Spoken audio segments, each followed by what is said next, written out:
Good morning, నేను Chandu. Welcome to prime 9 news paper analysis. ఈరోజు ప్రధాన వార్తాపత్రికల్లో ఏ అంశాలు ఉన్నాయో ఒకసారి విశ్లేషణ చేసే ప్రయత్నం చేద్దాం. ముందుగా మనకి ఇక్కడ వరుసగా ఈనాడు, సాక్షి, ఆంధ్రజ్యోతి అండ్ వెలుగు పేపర్స్ ఉన్నాయి. వీటిలో ఈరోజు ప్రధాన అంశాలు ఏంటి, వాటిపై డిస్కస్ చేద్దాం. ముందుగా ఈనాడు పేపర్ విషయానికి వస్తే కనుక అందులో రాష్ట్రానికి మోంతా తుఫాన్ అనేటువంటిది పెద్ద హెడ్లైన్తో కూడా ఉంది.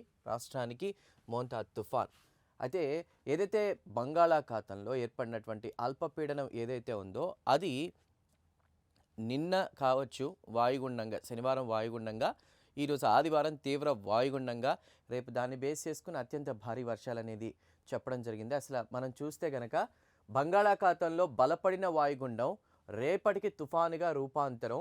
సో రేపు ఏదైతే పశ్చిమ ఈశాన్య బంగాళాఖాతం ప్రాంతం ఉందో అక్కడ తుఫానుగా మారే అవకాశం ఉంది. పలు జిల్లాలకు నేటి నుంచి కూడా భారీ వర్ష సూచన. 28న కాకినాడ సమీపంలో తీరం దాటే అవకాశం. అంటే ముఖ్యంగా చూసుకుంటే కనుక ఈ 2-3 రోజులు కూడా అత్యంత భారీ నుండి అత్యంత భారీ వర్షాలు ఉండేటువంటి అవకాశం ఉంది. ఆ నేపథ్యంలో కూడా రాష్ట్రంపైకి మోంతా తుఫాన్ దూసుకొస్తోంది. ఆగ్నేయ బంగాళాఖాతంలో ఏర్పడిన తీవ్ర అల్పపీడనం శనివారం ఉదయం వాయుగుండంగా బలపడిందని భారత వాతావరణ విభాగం ఐఎండీ పేర్కొంది. శనివారం సాయంత్రం కనుక మనం చూసుకుంటే కనుక పోర్ట్ బ్లెయిర్, అండమాన్ నికోబార్ దీవులకు 510 కిలోమీటర్లు, చెన్నైకి 890, విశాఖపట్నానికి 920, కాకినాడకు 920, గోపాల్పూర్ ఒడిశాకు 1000 కిలోమీటర్ల దూరంలో కేంద్రీకృతమై ఉంది. ఇది క్రమంగా పశ్చిమ వాయువ్య దిశగా కూడా కదులుతూ ఆదివారం నాటికి తీవ్ర వాయుగుండంగా, సోమవారం ఉదయానికి నైరుతి పశ్చిమ దిశగా కూడా అక్కడ ఉన్నటువంటి పరిస్థితి. ఆ ప్రభావం దృష్ట్యా కూడా ముఖ్యంగా ఇప్పటికే కూడా రాష్ట్ర యంత్రాంగం కూడా అప్రమత్తమైంది. అంటే భారీ వర్షాల నేపథ్యంలో ఇప్పటికీ అధికారులు ఏం చెప్తున్నారంటే ఇళ్లల్లోనే ఉండండి, అత్యవసరం అయితే తప్ప బయటికి రావద్దు. ముఖ్యంగా ఈ సెలవు దినం కావడంతో కూడా ఎవరికి స్కూళ్ళు ఉండవు పిల్లలకి మోస్ట్లీ, కానీ బయట తిరగకుండా ఉండడం బెస్ట్. ముఖ్యంగా చెట్ల కిందకి అట్లా వెళ్ళొద్దు. ముఖ్యంగా మత్స్యకారులు అయితే వేటకు వెళ్ళొద్దని అధికారులు చెప్తూ ఉన్నారు. అదేవిధంగా ఈ భారీ వర్షాల నేపథ్యంలో కూడా యంత్రాంగం అన్ని ఏర్పాట్లు చేసింది. అంటే కంట్రోల్ రూమ్లు ఏర్పాటు చేయడం, పునరావాస కేంద్రాలు ఏర్పాటు చేయడం అవన్నీ కూడా చేసింది. ప్రభుత్వ ఉద్యోగులకి సెలవుల్లో ఎవరైతే ప్రభుత్వ విధుల్లో ఉన్నారో ఈ వీటికి సంబంధించి కూడా ఎక్కడికక్కడ కూడా గ్రామాల్లో కావచ్చు అక్కడ ఎప్పటికప్పుడు ప్రజలను అప్రమత్తం చేయడానికి వాళ్ళకైతే సెలవులు క్యాన్సిల్ చేశారు. తీర ప్రాంత జిల్లాల్లో గ్రీవెన్స్ రద్దు. తీర ప్రాంత ప్రజల్లో ఎవరైతే ఉంటారో వాళ్ళు ముఖ్యంగా జాగ్రత్తగా ఉండాల్సిన సమయం అంటూ కూడా చెప్తున్నారు. సో ఇప్పటికే అటు చంద్రబాబు దుబాయ్లో ఉండగానే ఇక్కడ రాష్ట్ర ప్రభుత్వ యంత్రాంగాన్ని కూడా అప్రమత్తం చేసినట్టు తెలుస్తోంది. అదేవిధంగా ఏపీ హోంమంత్రి అనిత కూడా మాట్లాడడం జరిగింది. దీనికి సంబంధించి అన్ని చర్యలు తీసుకోవాలంటూ కూడా. ఇక అవసరమైతే విద్యాసంస్థలకు సెలవులు ఇవ్వండి. ఈరోజు ఆదివారం, రేపు సోమవారం, మంగళవారం వీలైతే వర్షాల నేపథ్యంలో కూడా సెలవులు ఇవ్వమని ప్రకటించారు. కాకినాడ హాస్పిటల్ ఆన్ వీల్స్ సేవలు ప్రారంభించండి అంటూ కూడా చెప్పారు. సో ఎవరు రెడీగా ఉండాలి ఎక్కడికక్కడ వర్షాల నేపథ్యంలో కూడా. కలెక్టర్లతో టెలికాన్ఫరెన్స్లో సీఎం చంద్రబాబు ప్రతి జిల్లాకు సంబంధించినటువంటి కలెక్టర్లతో కూడా ఆయన టెలికాన్ఫరెన్స్ నిర్వహించారు. ముఖ్యంగా ఈ తీర ప్రాంత ప్రజలు ఎవరైతే ఉంటారో ఈ తీవ్ర వాయుగుండంగా మారిన నేపథ్యంలో ఎక్కడెక్కడైతే భారీ వర్షాలు ఉన్నాయి, ముఖ్యంగా ఇటు రాయలసీమ, కోస్తాంధ్రలో భారీ వర్షాలు, అత్యంత భారీ వర్షాలు ఉన్న నేపథ్యంలో కూడా రాష్ట్రంపై మోంతా తుఫాను ప్రభావం దృష్ట్యా కూడా అధికారులను ముఖ్యమంత్రి చంద్రబాబు అప్రమత్తం చేశారు. అవసరమైతే విద్యాసంస్థలకు సెలవులు ప్రకటించాలని ఆదేశించారు. తుఫాను హెచ్చరికలపై శనివారం ఆయన కలెక్టర్లు, ఎస్పీలు, ఇతర ఉన్నతాధికారులతో టెలికాన్ఫరెన్స్ నిర్వహించారు. ఇక 28వ తేదీ సాయంత్రం తీవ్ర తుఫానుగా మోంతా కాకినాడ సమీపంలో తీరం దాటుతుందని వాతావరణ విభాగ అధికారులు చెప్తున్న నేపథ్యంలో ఎటువంటి ఆస్తి, ప్రాణ నష్టం జరగకుండా ఇప్పటి నుంచే ముందు జాగ్రత్త చర్యలు తీసుకోవాలని, కాకినాడలో హాస్పిటల్ ఆన్ వీల్స్ సేవల్ని ప్రారంభించాలని, అదేవిధంగా ప్రభావిత జిల్లాలకు ఏదైతే ఇన్ఛార్జ్ అధికారులను నియమించి నష్ట నివారణ చర్యలు తీసుకోవాలని స్పష్టం చేశారు. ఎక్కడికక్కడ ఎన్డీఆర్ఎఫ్, ఎస్డీఆర్ఎఫ్ వాళ్ళని కూడా ఇందులో ఇన్వాల్వ్ చేసే ప్రయత్నం. అంటే ఎక్కడా కూడా ప్రాణ నష్టం, ఆస్తి నష్టం జరగకుండా, ప్రజలకు ఏ ఇబ్బంది జరగకుండా కూడా జాగ్రత్తలు తీసుకుంటున్నటువంటి పరిస్థితి. ఈ నేపథ్యంలో అటు తెలుగు రాష్ట్రాలను బేస్ చేసుకుని ఆంధ్రప్రదేశ్లో నెలకొన్న తుఫాన్ దృష్ట్యా కూడా ఇటు తెలంగాణలో కూడా వాతావరణం అంతా కూడా చల్లగా మేఘామృతమై ఉంది. సో వర్షాలు ఉన్న నేపథ్యంలో అత్యవసరమైతే తప్ప బయటికి రావద్దని అధికారులు చెప్తున్నటువంటి పరిస్థితి. ఇది మెయిన్ హెడ్లైన్ ఇవాళ. తర్వాత చూసుకుంటే కనుక మనం ఇక్కడ సోషల్ మీడియా చిట్కాలతో షేర్లు కొనద్దు, తొలుత లార్జ్ క్యాప్ మ్యూచువల్ ఫండ్లతో ప్రవేశించాలి, మరిన్ని ఎస్ఎంఈలు పబ్లిక్ ఇష్యూలకు రావాలి. ఈనాడుతో ప్రత్యేక ఇంటర్వ్యూలో బీఎస్సీ ఎండి సుందర్ రామన్ రామ్మూర్తి ఎవరైతే ఉన్నారో ఆయన ముఖ్యంగా షేర్లు ఏదైతే ఆహ్, కొనొద్దు అంటూ కూడా చెప్పడం జరిగింది. అంటే దేని బేస్ చేసుకొని అయితే ముఖ్యంగా ఆయన చెప్తుంది ఏంటంటే సోషల్ మీడియా చిట్కాలు ఏవైతే ఉంటాయి ఈ మధ్య కాలంలో చాలామంది కూడా ఈ షేర్లకు సంబంధించి రకరకాల వీడియోలు అన్నీ చూస్తున్నారు. అవన్నీ చూసి కూడా టెంప్ట్ అయి కొనొద్దు, కొంచెం ఆలోచించి కొనండి అన్నట్టుగా ఆయన చెప్తున్నారు. ఈనాడు వాణిజ్య విభాగం స్నేహితులకు బోలెడు లాభాలు వచ్చాయనో మనల్ని ఇన్ఫ్లుయెన్స్ చేస్తూ ఉంటారు కదా చాలామంది. నేను ఇక్కడ షేర్ మార్కెట్లో పెట్టా, ఇంత వచ్చింది అంత వచ్చింది అని చెప్పేసి ఆ ఇన్ఫ్లుయెన్స్కి గురవ్వద్దు, జాగ్రత్తగా ఆలోచించండి అని కూడా చెప్తున్నారు. నిపుణుల సలహాలు తీసుకోండి అన్నట్టుగా. స్నేహితులకు బోలెడు లాభాలు వచ్చాయనో, సామాజిక మాధ్యమాల్లో చెప్పారనో అవగాహన లేకున్నా స్టాక్ మార్కెట్లో పెట్టుబడులు పెట్టేస్తున్నారా, నచ్చినన్ని షేర్లు కొనేస్తున్నారా, కాస్త ఆగండి. బాంబే స్టాక్ ఎక్స్చేంజి బీఎస్సీ ఎండి చెప్తున్న సూచనలు ఒకసారి చదవండి అంటూ కూడా హైలైట్ చేశారు. ఆయన చెప్తుంది మనం ఒకసారి చూసుకుంటే కనుక కొత్తగా స్టాక్ మార్కెట్లోకి అడుగు పెడుతున్న మదుపరులు ఎవరో చెప్పారని షేర్లు కొనొద్దు. నష్టభయం అధికంగా ఉండే ఫ్యూచర్ అండ్ ఆప్షన్స్ అసలే చేయకూడదు. అదేవిధంగా తొలుత లార్జ్ క్యాప్ మ్యూచువల్ ఫండ్లతో పెట్టుబడులు ప్రారంభించాలి. నెమ్మదిగా మార్కెట్ను అర్థం చేసుకున్నాక ఈ పాయింట్ హైలైట్ చేస్తున్నారు. మార్కెట్లని అర్థం చేసుకున్నాక నెమ్మదిగా షేర్ల కొనుగోలుకు దిగాలంటున్నారు. 150 ఏళ్ల చరిత్ర గల Bombay stock exchange BSE MD CEO Sundar Ramamurthy stock market, public ఇష్యూలు, పన్నులు తదితర అంశాలపై ఈనాడుకి ఇచ్చిన ప్రత్యేక ఇంటర్వ్యూలో తన అభిప్రాయాలు తెలిపారు. ఇంకొంచెం కూలంకషంగా చూడాలనుకుంటే కనుక మిగతాది మనకి ఇక్కడ రెండో పేజ్లో ఉంది.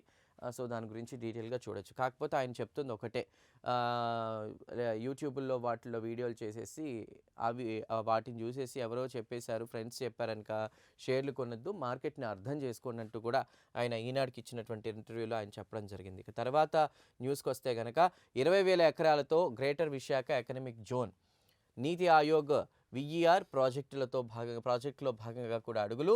2047 నాటికి $1 ట్రిలియన్ చేరుకునేలా లక్ష్యం. మంత్రి లోకేష్ ఆదేశాలతో సిద్ధం చేస్తున్న ప్రణాళికలు. సో ఏదేమైనా కూడా ఒక 20,000 ఎకరాలతో గ్రేటర్ విశాఖకి సంబంధించినటువంటి ఎకనమిక్ జోన్ని కూడా ఏర్పాటు చేస్తున్నటువంటి పరిస్థితి. దానికి సంబంధించిన న్యూస్ మనం చూస్తున్నాం. ఇక గ్రేటర్ విశాఖ ఎకనమిక్ జోన్కు వడివడిగా అడుగులు పడుతున్నాయి. ఇటీవల విశాఖ పర్యటనలో మంత్రి లోకేష్ విశాఖ, విజయనగరం, శ్రీకాకుళం, అనకాపల్లి జిల్లాలను కలిపి ఎకనమిక్ జోన్గా చేయాలని కూడా తెలిపారు. మరొకసారి ఆ ప్లేసెస్ని చూద్దాం.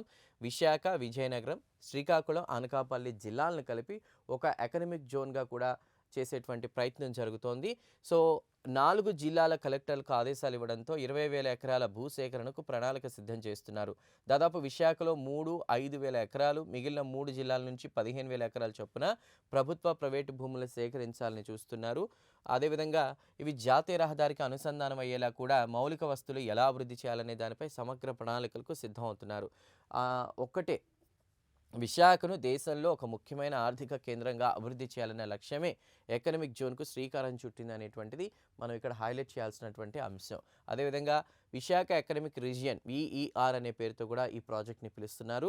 ఈ ప్రాజెక్ట్కి సంబంధించి నీతి ఆయోగ్ తీసుకొచ్చింది. ఇందులో విశాఖ, విజయనగరం, శ్రీకాకుళం, అనకాపల్లి, కాకినాడ, తూర్పుగోదావరి, అల్లూరి సీతారామరాజు, పార్వతీపురం మన్యంతో కలిపి మొత్తం 8 జిల్లాలు ఉంటాయి. అసలు ఇన్ని జిల్లాలని సెలెక్ట్ చేశారు. అందులో ముఖ్యంగా ఫస్ట్గా విశాఖ, విజయనగరం, శ్రీకాకుళం, అనకాపల్లి జిల్లాలను కూడా ఎంచుకోవడం జరిగింది. ఇదంతా ఎందుకు అనేది మనం చూస్తే లక్ష్యం ఒకటే. జీడిపి $49 బిలియన్ ఉంది. దానికి సంబంధించి ఇంకా మన వాళ్ళు చెప్తున్నారు కదా, స్వర్ణాంధ్ర 2047. సో అదేవిధంగా దేశ అభివృద్ధిలో కూడా ఆంధ్రప్రదేశ్ కీలకంగా ఉండాలని ఆ లక్ష్యంతో కూడా వాళ్ళు ముందుకెళ్తున్నటువంటి పరిస్థితి. సో దీనికి సంబంధించిన ఎకనమిక్ జోన్కి సంబంధించిన న్యూస్ మిగతాది మనం 2లో చూడొచ్చు, పేజ్ 2లో కూడా మనం చూడొచ్చు. తర్వాత అంశం మనం చూద్దాం. ఇక చాలా పెద్ద అక్షరాలతో కూడా ఒకటి హైలైట్ చేశారు ఇక్కడ ఈ పేపర్లో. అదేంటంటే ఇది మోదీ దశాబ్దం, అంటే భారతీయులది కూడా. బీహార్లో ఎన్డీఏ విజయం ఖాయం. వచ్చే నెలలో మిత్తల్ ఉక్కు కర్మాగారానికి శంకుస్థాపన. దుబాయ్లో పీటీఐ ముఖాముఖిలో ముఖ్యమంత్రి చంద్రబాబు అంటూ కూడా రాసుకొచ్చారు. ఇక ముఖ్యంగా ఇక్కడ మరో అంశం కూడా హైలైట్ చేశారు. భూమి మీద అత్యంత శక్తివంతులుగా తెలుగువారు అంటూ కూడా. ఎక్కడికక్కడ ఎప్పుడు కూడా చంద్రబాబు ఎక్కడికి వెళ్ళినా కూడా తెలుగువారిని హైలైట్ చేసే ప్రయత్నం చేస్తారు. ప్రపంచంలో ఎక్కడ ఏది జరుగుతున్నా, ఏదైనా ఒక ఇంపార్టెంట్ న్యూస్ ఉన్నా, ఏదైనా ఒక అద్భుతం జరిగింది అంటే మాత్రం ఖచ్చితంగా అక్కడ మన తెలుగువారు ఉంటారంటూ కూడా ఆయన చెప్తున్నటువంటి పరిస్థితి. అలాంటి వార్తలు మనం చాలా చూసాం. అయితే ఇక్కడ దుబాయ్లో ఆయన ఏదైతే పర్యటనలో భాగంగా చేసిన కొన్ని వ్యాఖ్యలు ఏవైతే ఉన్నాయో ఇది మోదీ దశాబ్దం అంటూ కూడా చెప్పుకొచ్చారు. ప్రస్తుత దశాబ్దం ప్రధాని నరేంద్ర మోదీదే అని ముఖ్యమంత్రి చంద్రబాబు పేర్కొన్నారు. దుబాయ్‌లో పీటీఐ వార్తా సంస్థకు ఆయన ఒక ఇంటర్వ్యూ ఇచ్చారు. సో, అందులో ఆయన చెప్పింది ఏంటంటే, భారత్‌లో ఎంతో ఆసక్తికరమైన పరిణామాలున్నాయి. ప్రధాని నరేంద్ర మోదీ 2000 సంవత్సరం నుంచి కీలక పదవుల్లో ఉన్నారు. ప్రతి ఎన్నికల్లో నెగ్గుతున్నారు. మొదట గుజరాత్ ముఖ్యమంత్రిగా చేశారు. తర్వాత 2014 నుంచి అంటే గత 11 ఏళ్లుగా ప్రధానిగా కొనసాగుతున్నారు. సో, ఇక్కడ ఒక మనం కాంబినేషన్ చూసుకోవచ్చు. చంద్రబాబుకి రాజకీయ అనుభవం మ మనం చూసుకుంటే గనక అటు మోదీ కూడా చూసుకున్నాం. ఆయన ముఖ్యమంత్రిగా చేసి తర్వాత ప్రధానమంత్రిగా కూడా గత 11 సంవత్సరాలుగా కొనసాగుతున్నారు. ఇది ఆయన హైలైట్ చేశారు. రాజకీయంగా ఇద్దరు కూడా పదవుల్లో ఎక్కువ కాలం ఉన్నటువంటి వారు. అయితే ఇక్కడ 11 ఏళ్లుగా ప్రధానిగా కొనసాగుతున్న మరో 4 ఏళ్లు ఆ పదవిలో ఉంటారు. ఈ దశాబ్దం ఆయనదే. అంటే సహజంగా భారతీయులందరిదే అని కూడా పేర్కొన్నారు. ఇక ముఖ్యంగా బీహార్ కూడా అంటే బీహార్‌లో ఎన్‌డీఏ విజయం ఖాయం అంటూ కూడా హైలైట్ చేసిన నేపథ్యంలో మరికొన్ని వ్యాఖ్యలు కూడా చేశారు. నితీష్ తరపున ప్రచారం చేస్తా అన్నారు. బీహార్ శాసనసభ ఎన్నికల్లో ఎన్‌డీఏ కూటమి విజయం ఖాయం. ఆ నమ్మకం నాకుంది. ఆ రాష్ట్ర ముఖ్యమంత్రి నితీష్ కుమార్ తరపున ఎన్‌డీఏ అభ్యర్థుల పక్షాన అక్కడ ప్రచారం చేస్తానని చెప్పుకొచ్చారు. సో, ఏది ఏమైనా కూడా ఎన్‌డీఏ అధికారంలోకి బీహార్‌లో వస్తుంది. దానికి నాకు ఆ నమ్మకం ఉంది. దానికి నేను ప్రచారం చేస్తా అని చంద్రబాబు చెప్తున్నారు. అది మెయిన్ హైలైట్‌గా ఉన్నటువంటి అంశం. అదేవిధంగా ఇక్కడ భూమి మీద శక్తివంతులుగా తెలుగువారని రాసుకొచ్చారు. ప్రవాస తెలుగువారితో ఏపీ ఎన్ఆర్టీ శాఖల్ని కూడా ప్రతి చోట ఏర్పాటు చేయిస్తున్నాం. వారిని ఆంట్రప్రెన్యూర్లుగా తీర్చిదిద్దే నెట్వర్క్ రూపొందిస్తున్నాం. భూగోళం మీద అత్యంత శక్తివంతులుగా, ప్రభావశీలుగా తెలుగువారు ఏదో ఒక రోజు ఆవిర్భవిస్తారు. ఆ దిశగా మా ప్రణాళికలున్నాయి. ఏ దేశ తలసరి ఆదాయమైనా అక్కడ నివసించే భారతీయులపై ఆధారపడి ఉంటుందని చంద్రబాబు చెప్పుకొచ్చారు. ఆ నేపథ్యంలో కూడా ఆ పాయింట్ హైలైట్ చేశారు.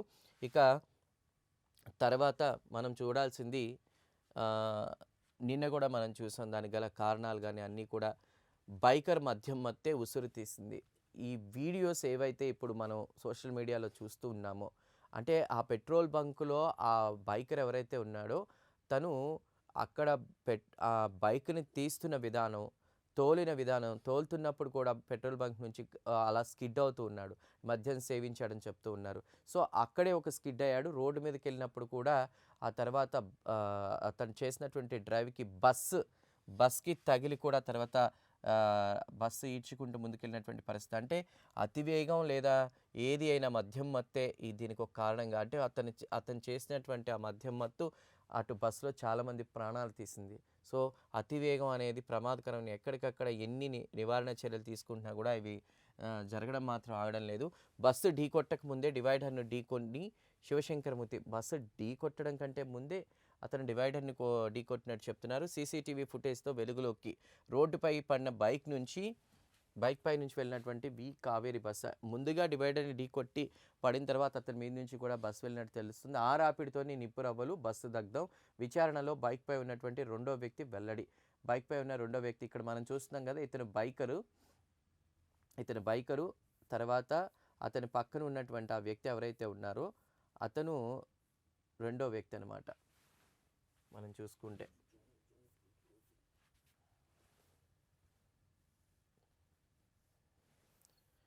బట్ ఇక్కడ మనం బైక్ మీద చూస్తున్నాం. అతనేమో పెట్రోల్ పోయించుకునేందుకు వచ్చినటువంటి శివశంకర్. ఇతను ముందుగా డివైడర్‌ని ఢీకొని స్కిడ్ అయ్యి ఉన్నాడు. ఫస్ట్ ఇక్కడి నుంచి వెళ్ళేటప్పుడు.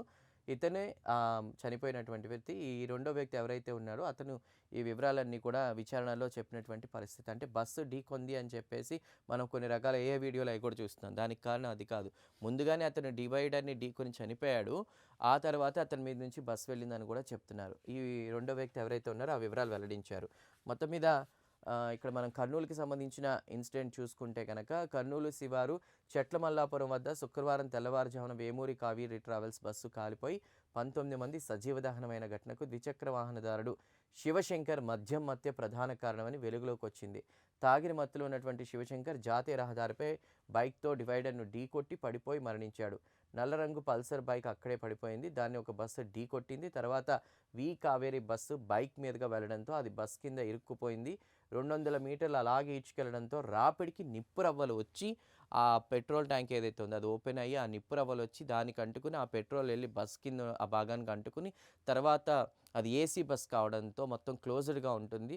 సో, ఎమర్జెన్సీ ఎగ్జిట్ అదంతా దట్టమైన పొగ అలుముకోవడంతో కూడా ప్రజలకి ఆ 40 నిమిషాలు ఉక్కిరిబిక్కిరి ఏం జరుగుతుందో తెలియక చాలామంది కొంత చివరగా ఉన్న వాళ్ళు ఏంటంటే అద్దాలు పగలగొట్టుకుని బయటకు వచ్చి మిగతా వాళ్ళు మాత్రం ఓ 19 మంది మాత్రం అక్కడే లోపల సజీవ దహనం అయిపోయారు. నిజంగా అత్యంత బాధాకరమైనటువంటి వార్త.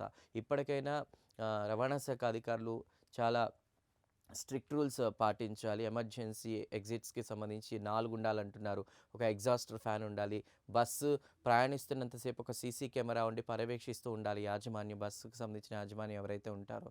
ఇలాంటి ఆహ్, నష్ట నివారణ చర్యలైతే తీసుకోవాలి. సేఫ్టీ ప్రికాషన్స్ విషయంలో గానీ, ఫిట్టింగ్ విషయంలో కానీ ఇలాంటి మొత్తం ఏదైతే ఉంటుందో వాటికి సంబంధించి బస్సు ప్రైవేట్ యాజమాన్యాలకు సంబంధించి ఇవన్నీ కూడా తీసుకోవాలని చెప్తున్నారు. సో, మొత్తం మీద కర్నూలు శివారులో జరిగినటువంటి ఘోర బస్సు ప్రమాదం ఏదైతే ఉందో అది ద్విచక్ర వాహనదారుడు తప్పుగా మనకిక్కడ కనిపిస్తూ ఉంది.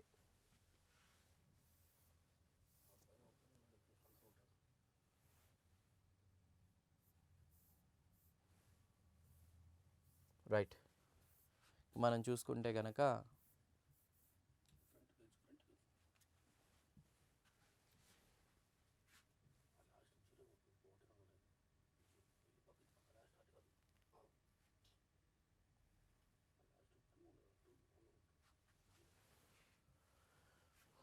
రైట్. సో, ఇది ఈనాడు పేపర్‌లో అయితే ముఖ్యంగా ఉన్నటువంటి వార్తలు. అయితే ఇక్కడ ఇంకో వార్త మనం చూసుకుంటే గనక ఫైనల్‌గా ఉపకార వేతనాలతో కూడా చదివేయొచ్చు. బాలికలకు ప్రగతి, సరస్వతి పేరిట ప్రత్యేక పథకాలు కోర్టు పూర్తయ్యేదాకా కూడా ఏటా 50,000 ఆర్థిక సాయం.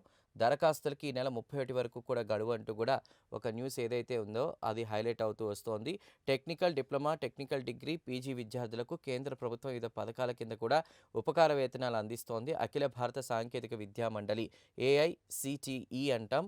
దాన్ని బేస్ చేసుకుని కూడా విశ్వవిద్యాలయాల నిధుల సంఘం UGC ద్వారా వీటిని అమలు చేస్తోంది. వీటికి అర్హత సాధిస్తే కోర్సు పూర్తయ్యే వరకు ఏటా 50,000 చొప్పున కూడా ఎవరైతే విద్యార్థులకు సంబంధించి కూడా ఆర్థిక సాయాన్ని ఇచ్చే దిశగా కూడా ఏర్పాట్లు జరుగుతున్నాయి. అదేవిధంగా ఎంపీకి సంబంధించిన ప్రణాళికలు కూడా ఉన్నాయి.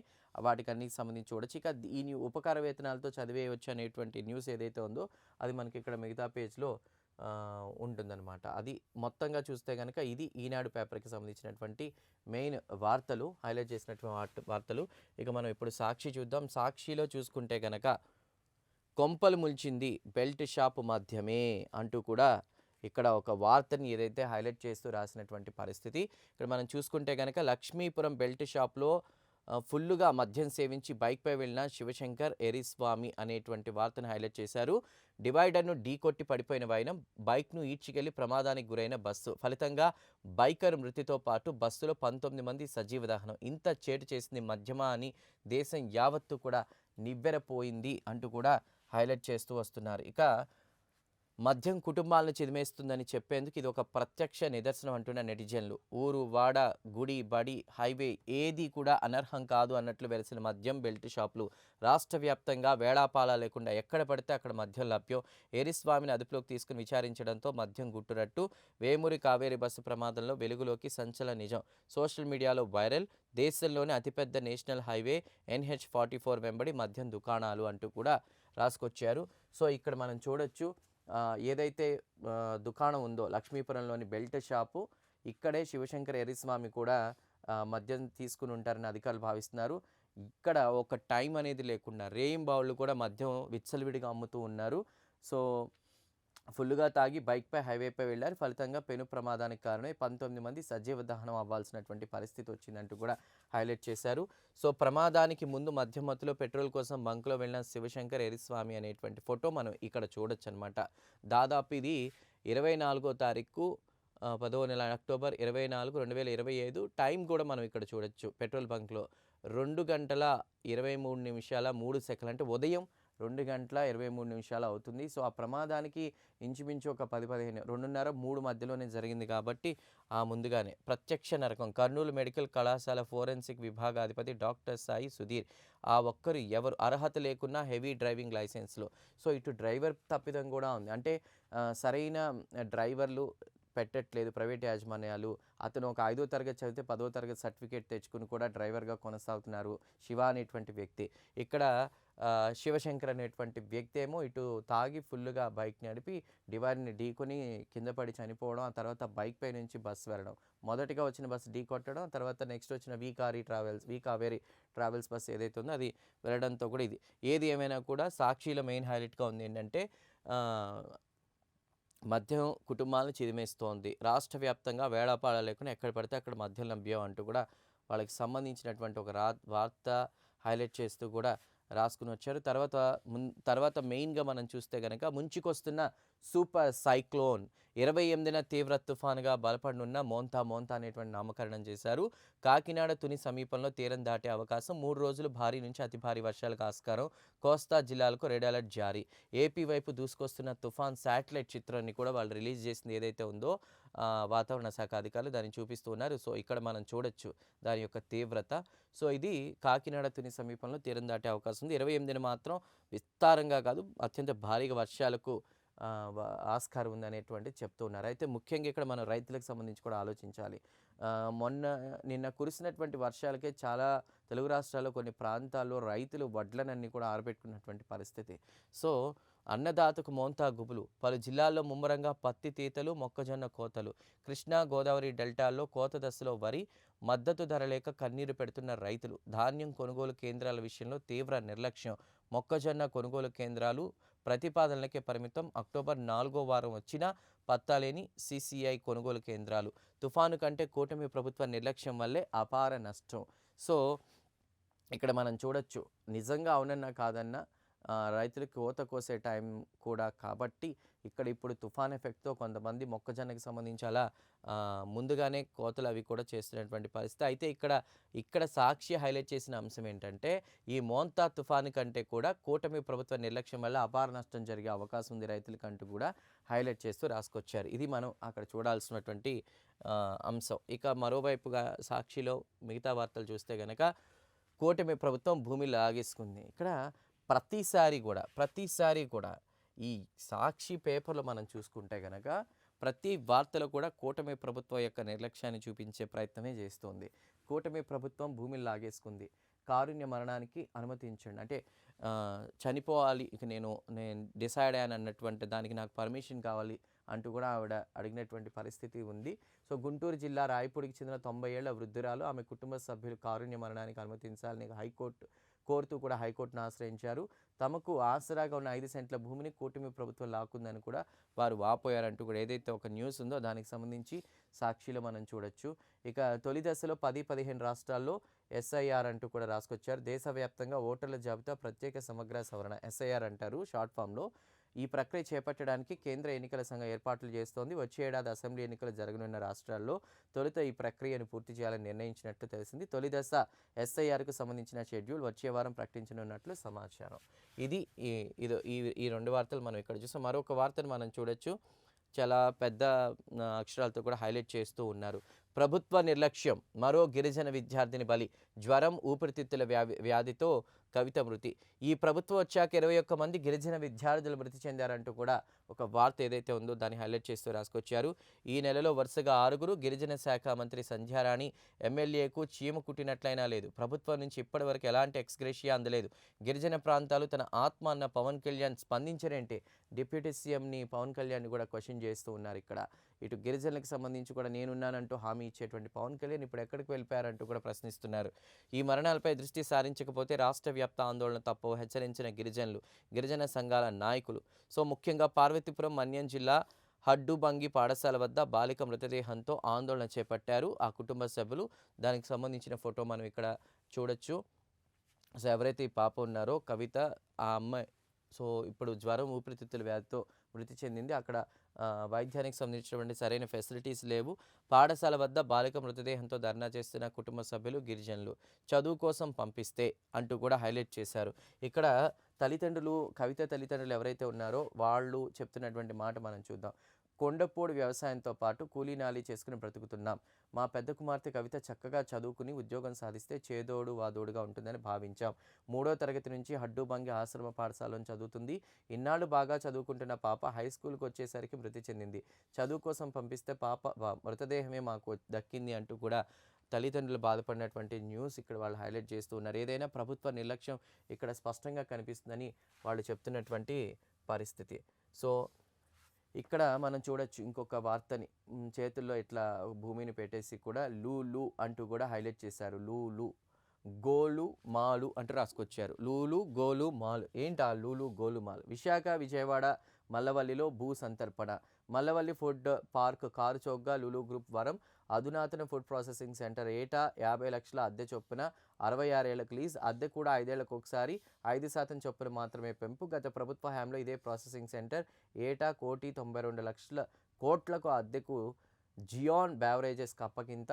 లూలు కోసం 4 రెట్లు తగ్గించేసిన కూటమి సర్కార్. అంటే లూలు కోసం 4 రెట్లు తగ్గించేసింది ఈ కూటమి సర్కార్ అంటే రాసుకొచ్చారు. మన విశాఖ బీచ్ సమీపంలో 700 కోట్ల విలువైన స్థలం, నిన్న బెజవాడలో 600 కోట్ల విలువైన భూమి, ఇప్పుడు మల్లవల్లిలో ఫుడ్ ప్రాసెసింగ్ సెంటర్. అన్ని లూలు గ్రూపుల గుట్టికే బాబు సర్కార్ నజరానాలపై మండిపడుతున్న ప్రజా సంఘాలు. అంటే ఇక్కడ కూటమి సర్కార్ వచ్చాక ఇప్పుడు ఏవేవైతే మనం చదివామో అటు భూములకు సంబంధించి కావచ్చు, తర్వాత అద్దెలకు సంబంధించి కావచ్చు, అన్నీ కూడా లూలుకి కట్టబెడుతున్నారు అంటూ కూడా రాసుకొచ్చారు. ప్రజా సంఘాలు మండిపడుతున్నాయని రాసుకొచ్చారు. ఇది మెయిన్గా ఉన్న న్యూస్. ఇక ప్రభుత్వ ఆసుపత్రులపై పచ్చగద్దలు.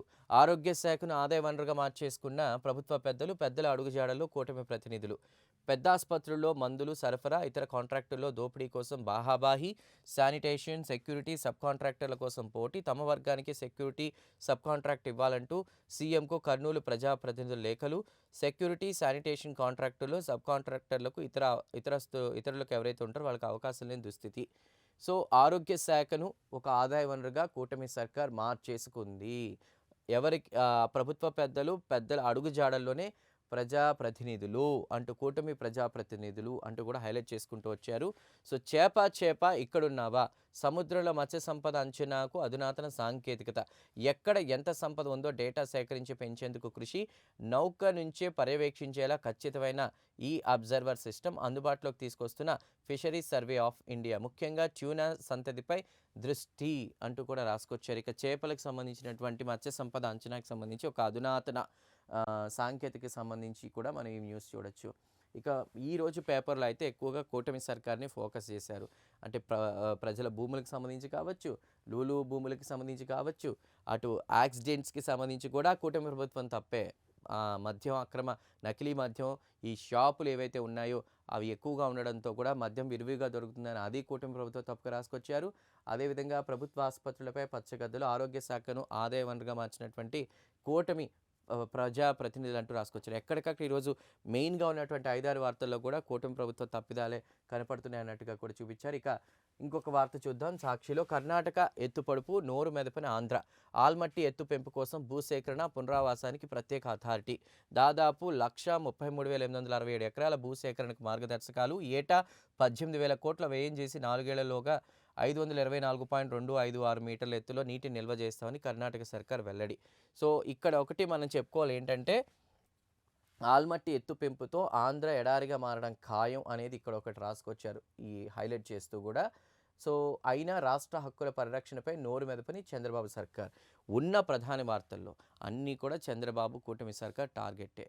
ఇందాక గిరిజన బాలిక ఎవరైతే కవిత మృతి చెందారో ఆ వార్తకు సంబంధించి కూడా కూటమి ప్రభుత్వం అంటే ప్రతి వార్త కూడా సాక్షిలో మనకి కూటమి ప్రభుత్వ తీరు అనుసరిస్తున్న విధానాలపై ఈ హైలైట్ చేసుకుంటూ రాసుకొచ్చారు. ఇది సాక్షిలో ఉన్న మెయిన్ వార్తలు. ఇక ఆంధ్రజ్యోతికి సంబంధించి మనం చూద్దాం. అంటే అవే ఉంటాయి ఆల్మోస్ట్ 2 పేపర్లు మనం చూసాం కదా ప్రధాన అంశాలు. ఇక నిర్లక్ష్యపు నిప్పు ప్రైవేటు బస్సు విషాదంలో కీలక మలుపు. శుక్రవారం తెల్లవారుజామున 2:23 ప్రాంతంలో పెట్రోల్ బంక్ వద్ద బైక్పై శివశంకర్, ఆయన వెనక ఏరిస్వామి. బస్సు రాకముందే డివైడర్ను ఢీకొన్న బైకర్. అక్కడికక్కడే శివశంకరమూర్తి స్నేహితుడికి గాయాలు. రోడ్డు మధ్యలో పడిపోయిన బైక్. తర్వాతే ఇదే మార్గంలో వెళ్ళిన 3 బస్సులు 2:55 అంటే 3 గంటలకి ఒక 5 నిమిషాలు ముందుగా కూడా ఆ బైక్ను తోసుకుంటూ ముందుకు రోడ్డు బైక్ మధ్య రాపిడికి నిప్పురవ్వలు. బైక్ ట్యాంక్ మూత ఊడి పెట్రోల్ బయటికి వెంటనే బస్సంతా వ్యాపించిన మంటలు. బైక్ను గుర్తించకుండా బస్సు డ్రైవర్ నిర్లక్ష్యం. ఇక అధికారికంగా నిర్ధారించిన పోలీసులు. ఇక్కడ ఇద్దరు 2 చేతులు కలిస్తే చప్పట్లు అంటారు కదా, అలా బైకర్ నిర్లక్ష్యం ఉంది. అలా తాగి రోడ్డు మీదకి వెళ్ళి అలా పడిపోయి డివైడర్ని ఢీకొనడం. తర్వాత బస్ డ్రైవర్ కూడా అది గమనించకుండా వేగంగా వెళ్ళడంతో కూడా ఈ మధ్య కాలంలో ఏ ఒక 8 గంటలు వెళ్ళాల్సిన ప్లేస్ 4 గంటల్లో తీసుకెళ్ళడం, 13, 15 గంటల్లో వెళ్ళాల్సింది హైదరాబాద్ నుంచి బెంగుళూరు. అది కూడా ఒక దాదాపు 6 గంటలు, 8 గంటలు అంత ఫాస్ట్‌గా తీసుకువెళ్ళడం కూడా.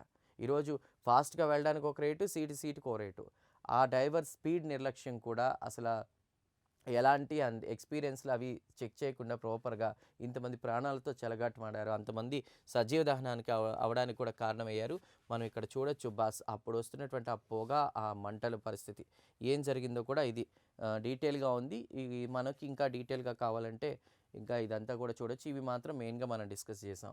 ఇక తర్వాత న్యూస్ చూస్తే గనక జీఎస్టీ సంస్కరణలు అటు వ్యాపారులకు, ఇటు వినియోగదారులకు ఆనందాన్ని ఇచ్చాయి.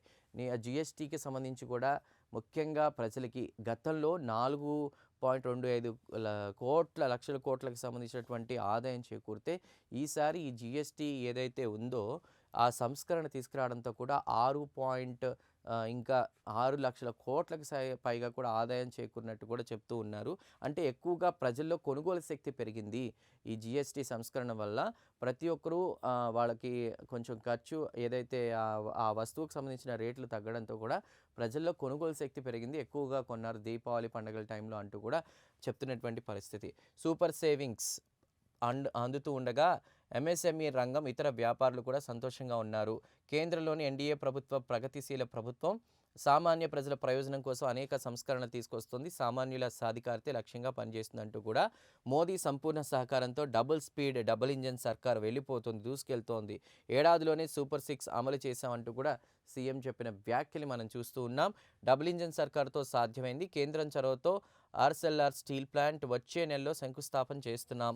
16 నెలల్లో 10 లక్షల కోట్ల పెట్టుబడులను తీసుకొచ్చాం. మరో 5 లక్షల కోట్లు రానున్నాయి. అంటే దాదాపు ఏపీకి ఈ సంవత్సరన్నర కాలంలో 15 లక్షల కోట్ల పెట్టుబడులు, అంటే ఇటు 10 లక్షల కోట్ల పెట్టుబడులు ఆల్రెడీ వచ్చి మరో 5 లక్షలు రాబోతున్నాయి. ఇది చెప్తుంది. బీహార్ ఎన్నికల్లో ఎన్డీఏదే గెలుపు. ఓ వార్తా సంస్థకి ఇచ్చిన ఇంటర్వ్యూలో ముఖ్యమంత్రి చంద్రబాబు ధీమా. మోదీ సంపూర్ణ సహకారంతో కూడా డబుల్ స్పీడప్ అవుతుంది అంటూ కూడా హైలైట్ చేస్తూ వచ్చారు. ఇది ఆ వార్త. ఇక ముంచుకొస్తున్న మోంతా తుఫాన్, కోస్తాకు తీవ్ర తుఫాన్ ముప్పు. రేపటి నుంచి 29 వరకు కూడా రెడ్ అలర్ట్ అనేది చెప్పారు. సో బంగాళాఖాతంలో వాయకుండా 28 నాటికి తీవ్ర తుఫాన్గా బలపడుతుందని అంచనా. ఇక మనం ఇక్కడ చూడొచ్చు ఒక ఫోటోలో నంద్యాల జిల్లా వెలగలపల్లిలో నేలవాలిన వరి పంట. ఇప్పటికే గాలులు వాటికి సంబంధించి కూడా ఇక్కడ మనం చూస్తే కనుక పంటని మనం చూసుకోవచ్చు. ఆల్మోస్ట్ కోత స్థాయికి వచ్చేసింది. ఇదంతా కూడా ఇప్పుడు కింద పడిపోయినటువంటి పరిస్థితి. అందుకే రైతులు మా పరిస్థితి ఏంటి, మమ్మల్ని కొంచెం పట్టించుకోండి మొర్రో అంటూ కూడా వాళ్ళు ప్రభుత్వాన్ని వాళ్ళు అడుగుతున్నటువంటి పరిస్థితి. ఏది ఏమైనా 28 నాటికి తీవ్ర తుఫాన్గా బలపడుతుంది. 28 నుంచి మనం చూసుకుంటే 100 కిలోమీటర్ల వేగంతో కూడా, గంటకు 100 కిలోమీటర్ల వేగంతో కూడా గాలులు వీస్తాయి. ఇక అదే రోజు రాత్రి 28 రోజు రాత్రే కనుక కాకినాడ సంబంధించి, తుని సంబంధించి మధ్య తీరం దాటే అవకాశం. ఓడరేవుల్లో 1వ నెంబర్ ప్రమాద హెచ్చరిక. ఎలాంటి ఆస్తి ప్రాణ నష్టం జరగకూడదు అంటూ ఇప్పటికే ప్రభుత్వాలు అలర్ట్ చేశాయి. ప్రభావిత జిల్లాలకు ఇన్ఛార్జీలను నియమించాలి. జిల్లా కలెక్టర్లు, ఎస్పీలకు సీఎం చంద్రబాబు ఆదేశాలు. అధికారులతో డిప్యూటీ సీఎం పవన్ కళ్యాణ్ కూడా సమీక్ష నిర్వహించారు. కాకినాడ, కోనసీమ, తూర్పుగోదావరి జిల్లాల్లోని కలెక్టరేట్ల ప్రాంతాల్లో కంట్రోల్ రూమ్ల ఏర్పాట్లు. పలు జిల్లాల్లో పాఠశాలలకు సెలవులు అంటూ కూడా రాసుకొచ్చారు. సో ఏదేమైనా అత్యంత భారీ వర్షాల నేపథ్యంలో కొన్ని జాగ్రత్తలు పాటించాలని అధికారులు సూచన చేస్తూ ఉన్నారు. సో అధికారులు కూడా సెలవులు రద్దు చేశారు. బంగారంలో బిస్కెట్లదే జోరు. ప్రొద్దుటూరులో భారీగా పెరిగిన అమ్మకాలు. రోజుకు 10 కేజీల వరకు సాగిన విక్రయాలు. తగ్గిన ఆభరణాల కొనుగోళ్లు. బిస్కెట్లపైనే మోజు. రేటు ఇంకా పెరుగుతుందనే అంచనాతో పెట్టుబడి. సో ఫ్యూచర్లో ఇంకా పెరుగుతుంది. 2026లో మరింత పెరిగే అవకాశాలు ఉన్నాయని చాలామంది చెప్తున్నటువంటి నేపథ్యంలో కూడా ఇప్పుడు గోల్డ్ ఆభరణాలు పక్కన పెట్టి గోల్డ్ బిస్కెట్లు వాటి మీద ఇన్వెస్ట్ చేస్తూ ఉన్నారు. అటు ఈటీఎఫ్లలో కూడా గోల్డ్కి సంబంధించి ఇన్వెస్ట్ చేస్తున్నటువంటి పరిస్థితి. ఇక మరో న్యూస్ చూద్దాం. రేవంత్ ఆగ్రహం, ఆక్రోశం, ఆవేదన. పార్టీలో తాను జూనియర్ అన్న భావన ఉన్నందున తెలంగాణ ముఖ్యమంత్రి రేవంత్ రెడ్డి ప్రారంభం నుంచి అణుకుతూనే ఉంటూ వచ్చారు. చివరికి అది అందరికీ అలుసుగా మారింది అంటూ కూడా రాసుకొచ్చారు. రేవంత్ ముఖ్యమంత్రి అన్న వాస్తవాన్ని విస్మరించి ఎవరు పడితే వారు ఏది పడితే అది మాట్లాడుతుండడంతో జనంలో ఆయన పలుచన అవుతున్నారు. దీని ప్రభావం సహజంగానే పార్టీపై కూడా పడుతుందని ఏబిఎన్ రాధాకృష్ణ విశ్లేషణ మనం చూస్తూ ఉన్నాం. తెలంగాణలో మంత్రులు ఎవరికి వారు సర్వస్వతంత్రులుగా వ్యవహరిస్తున్నారు. ఆ శాఖ ఈ శాఖ అని తేడా లేకుండా అన్ని శాఖల్లో జోక్యం చేసుకుంటున్నారు. తెలంగాణలో కాంగ్రెస్ ప్రస్తుత పరిస్థితికి ఆ పార్టీ అధిష్టానం కూడా బాధ్యత వహించాలి. రాజశేఖర రెడ్డి హయాంలో ముఖ్యమంత్రి రేవంత్ రెడ్డికి స్వేచ్ఛ ఇవ్వడం లేదు. సో ముఖ్యంగా రేవంత్ రెడ్డి అత్యంత రిస్క్ తీసుకుని సాధించుకున్న ముఖ్యమంత్రి పదవి తుమ్మితే ఊడిపోయే ముక్కు వంటిది కాదు. రాష్ట్రంలో నాయకత్వ మార్పిడికి అధిష్టానం కూడా సాహసించలేని పరిస్థితి.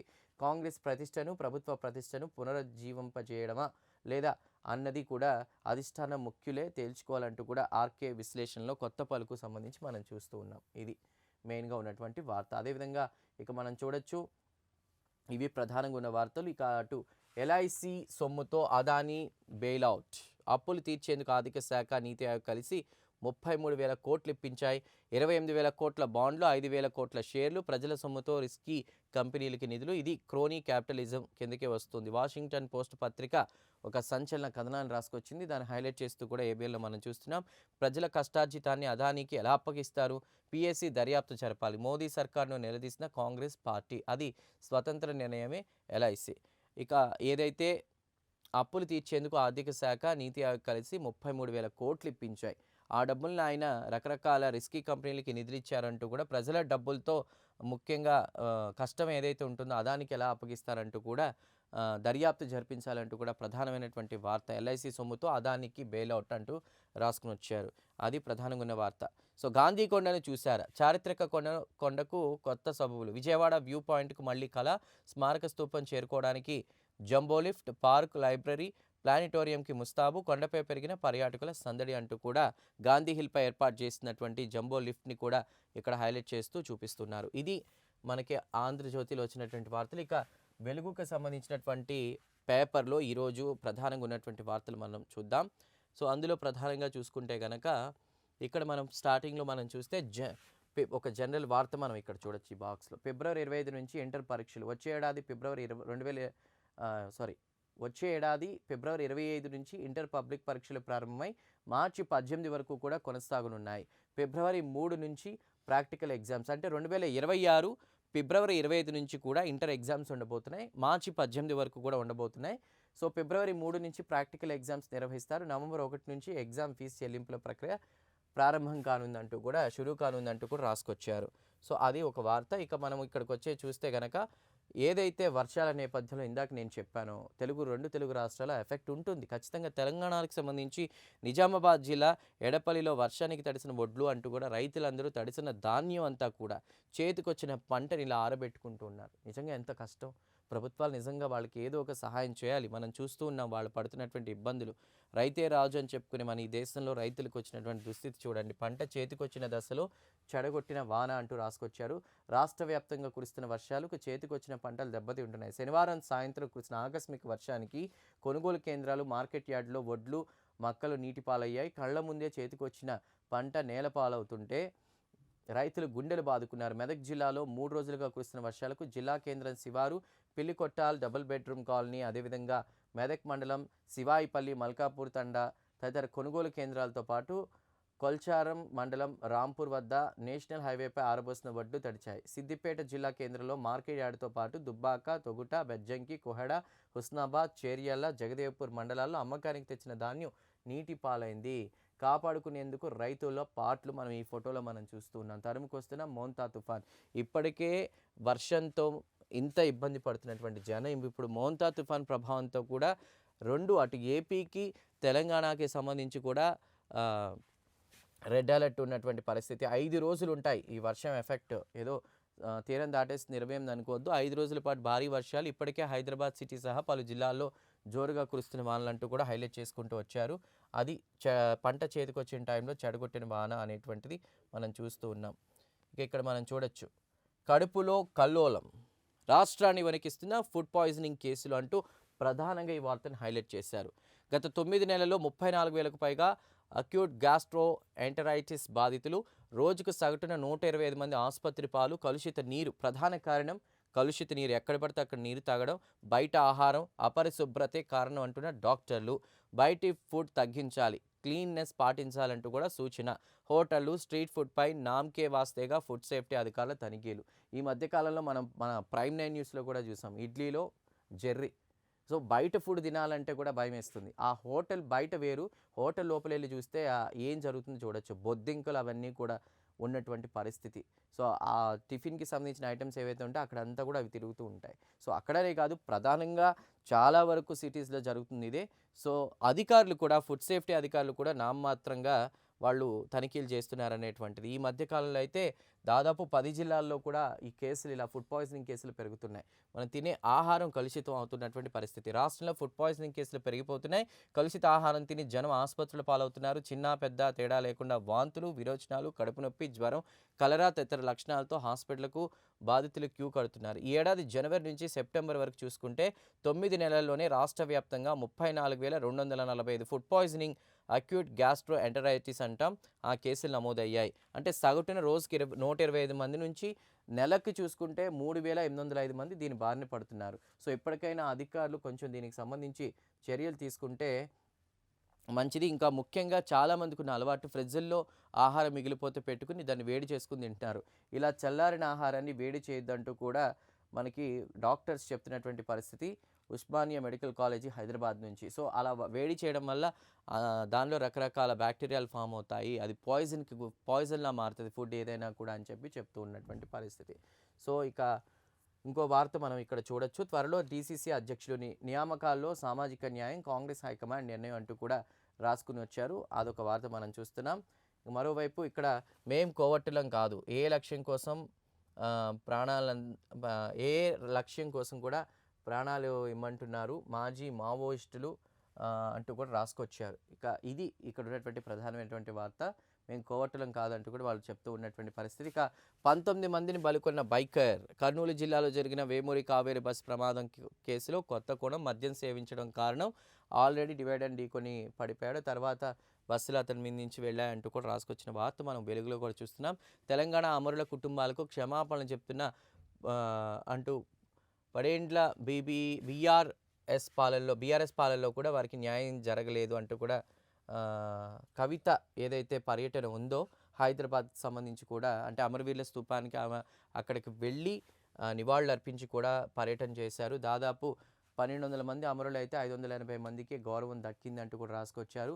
తెలంగాణ ఉద్యమకారుల్లోనూ వేలాది మందికి అన్యాయం జరిగింది అంటూ రాసుకొచ్చారు. కేసీఆర్ నుంచి నన్ను దూరం చేశారు. బీఆర్ఎస్ నుంచి బయటపడ్డా ఆశీర్వదించాలని కూడా ఆమె విజ్ఞప్తి చేశారు. నిజామాబాద్ నుంచి జాగృతి జనంబాట పేరుతో కూడా ఆమె పార్టీ ఏదైతే ఒక యాత్ర చేపట్టారో దానికి సంబంధించిన ఇమేజ్ మనం చూస్తూ ఉన్నాం. హైదరాబాద్లో కాల్పుల కలకలం.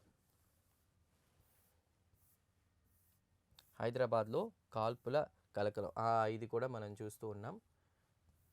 దొంగతో కలిసి ఫోన్ కొట్టేసిన రౌడీ షీటర్ అన్సారీ. వాళ్ళిద్దరిని పట్టుకునేందుకు వెంబడించిన డీసీపీ చైతన్య, గన్మెన్ సత్యనారాయణ. గన్మెన్పై కత్తితో దాడికి రౌడీ షీటర్ యత్నం. డీసీపీ కాల్పులు. నిందితుడి కడుపు, చేతిలోకి దూసుకెళ్లిన బుల్లెట్లు.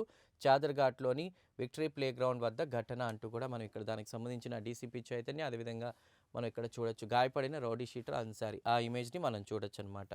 సో, ఇవి ప్రధానంగా ఇక్కడ ఉన్నటువంటి వార్తలు. అయితే ఇక్కడ కవిత పర్యటనకు సంబంధించి తెలంగాణ అమరుల కుటుంబాలకు క్షమాపణలు చెప్తున్నా. 1,200 మంది అమరులైతే 580 మందికి మాత్రమే గౌరవం దక్కింది. దాదాపు ఇంకా చాలామంది తెలంగాణ కోసం ఫైట్ చేసి చనిపోయారు. సో, అది అనేది మనం చూడొచ్చు. ఇవి ఇక ప్రధానంగా ఉన్నటువంటి వార్తలు. ఇటు ఈనాడుకు సంబంధించి సాక్షి, ఆంధ్రజ్యోతి, వెలుగుకు సంబంధించినటువంటి వార్తలు. ఇవి ప్రధానంగా మనం ఇవి అనాలిసిస్ చేసాం. రేపు ఇదే టైంలో మళ్ళీ మనం కలుద్దాం. అయితే ఇక్కడ మనం ఒకటి చూసుకోవాలి. ప్రతి పేపర్లో కూడా ప్రధానంగా ఒక వార్త మనం చూసాం. అంటే తెలుగు రాష్ట్రాలతో పాటు దేశవ్యాప్తంగా సంచలనం సృష్టించిన వార్త. ఇటు బైకర్ వల్ల ఆ బస్సు ప్రమాదం, 19 మంది సజీవ దహనం. సో, మద్యం మత్తులో ఇదంతా జరిగింది. అతను మద్యం సేవించి బైక్ స్పీడ్ డ్రైవింగ్ చేసి డివైడర్ని ఢీ కొట్టడంతో కూడా ఇంత ప్రమాదం జరిగింది.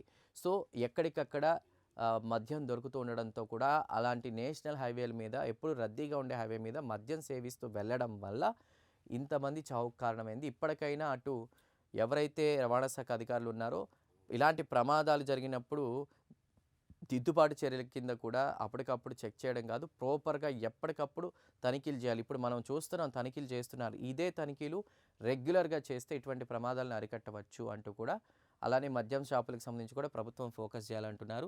మరోవైపు వాన నేపథ్యంలో కూడా పంట చేతికొచ్చిన టైంలో ఇప్పుడు వర్షం పడి రైతులు 2 తెలుగు రాష్ట్రాల్లో పడుతున్నటువంటి ఇబ్బందులు చూస్తున్నాం.